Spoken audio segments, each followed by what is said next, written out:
അയ്യോ, അമ്മയ്ക്കുള്ള ചായ അല്ലേ ഇത്? ഇത് ഞാൻ എനിക്ക് ആവശ്യത്തിന് ഇട്ടത്.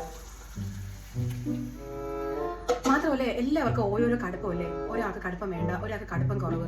ഈ ഒരാഴ്ച ഞാൻ നോക്കിയപ്പോൾ എനിക്ക് മനസ്സിലായി അച്ഛന് കടുപ്പം നന്നായിട്ട് വേണം, ഏട്ടനാണെങ്കിൽ കടുപ്പം ഭയങ്കരമായിട്ട് കൂടിയ അത് പ്രശ്നമാണ്, അമ്മയ്ക്കാണെങ്കിൽ കടുപ്പം മീഡിയത്തിൽ നിൽക്കണം. അപ്പോൾ പിന്നെ ഞാൻ വിചാരിച്ചു അവരവർക്കുള്ള ചായ അവരവരങ്ങിട്ട് കുടിക്കുന്നതല്ലേ നല്ലത്. വെറുതെ എന്തിനാണ് മറ്റുള്ളവർക്ക് ഒരു ബുദ്ധിമുട്ടുണ്ടാക്കുന്നത്? അവിടെ വീട്ടിൽ ഞാൻ ഇങ്ങനെ തന്നെയാണ്, എനിക്ക് ആവശ്യത്തിനുള്ള ചായ ഞാൻ ഇട്ട് വയ്ക്കും. എനിക്ക് എന്തായാലും ഒരുപാട് കടുപ്പമല്ല, എന്നാലും ഒരു മീഡിയം കടുപ്പത്തിൽ എനിക്ക് ചായ വേണം. അപ്പം എനിക്കുള്ള ചായ ഞാൻ ഇട്ട്, ഇനി അമ്മയ്ക്കുള്ള ചായയും ഏട്ടനുള്ള ചായയൊക്കെ അവരവരിട്ട് കുടിക്കുന്നതല്ലേ നല്ലത്. എല്ലാവർക്കും രണ്ട് കൈയില്ലേ, അപ്പം പിന്നെ സുഖമായിട്ട് അത് ഉണ്ടാക്കിക്കൂടെ? പാലുണ്ട്, തേയിലുണ്ട്, വെള്ളമുണ്ട്, എല്ലാം ഉണ്ട്. അപ്പൊ എല്ലാവർക്കും ചെയ്യാം, എനിക്ക് മാത്രമല്ല. ഓക്കെ.